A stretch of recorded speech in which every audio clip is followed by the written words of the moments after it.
নমস্কার বন্ধুরা, আর জি কুকিং চ্যানেলে আপনাদের সবাইকে স্বাগত। আজকে নিয়ে হাজির হয়ে গেলাম রুটি, লুচি, পরোটার সাথে খাওয়ার জন্য নিরামিষ একটা চটজলদি সবজি রেসিপি নিয়ে। তো চলুন শুরু করা যাক। আমি এখানে একটা প্রেশার কুকার নিয়েছি, আর এখানে হাফ কাপ মটর ডাল 2 ঘন্টা আগে ভিজিয়ে রেখেছিলাম। ডালটা প্রেশার কুকারে দিয়ে দিলাম। দিয়ে দেবো কেটে রাখা আলু। আমি আলুগুলোকে এরকম ছোট ছোট টুকরো করে কেটে নিয়েছি।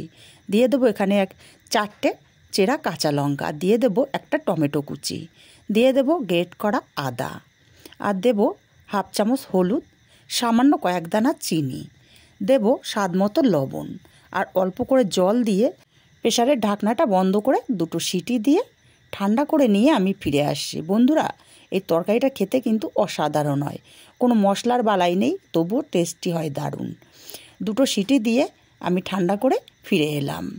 আমি নাড়াচাড়া করে দেখিয়ে দিচ্ছি, আলুগুলোও গোটা আছে, ডালগুলোও গোটা আছে, আবার ডালগুলো কিন্তু সেদ্ধ হয়ে গেছে।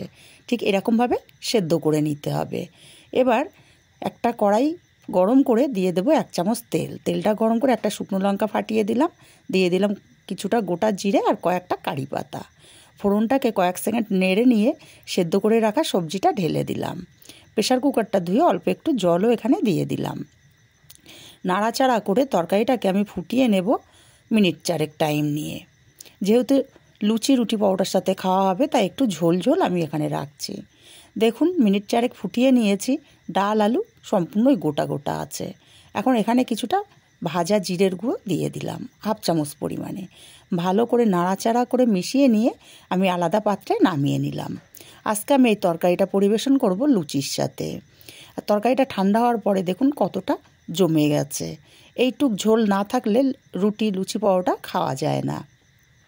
আমি আলাদা বাটিতে কিছুটা তরকারি উঠিয়ে নিচ্ছি।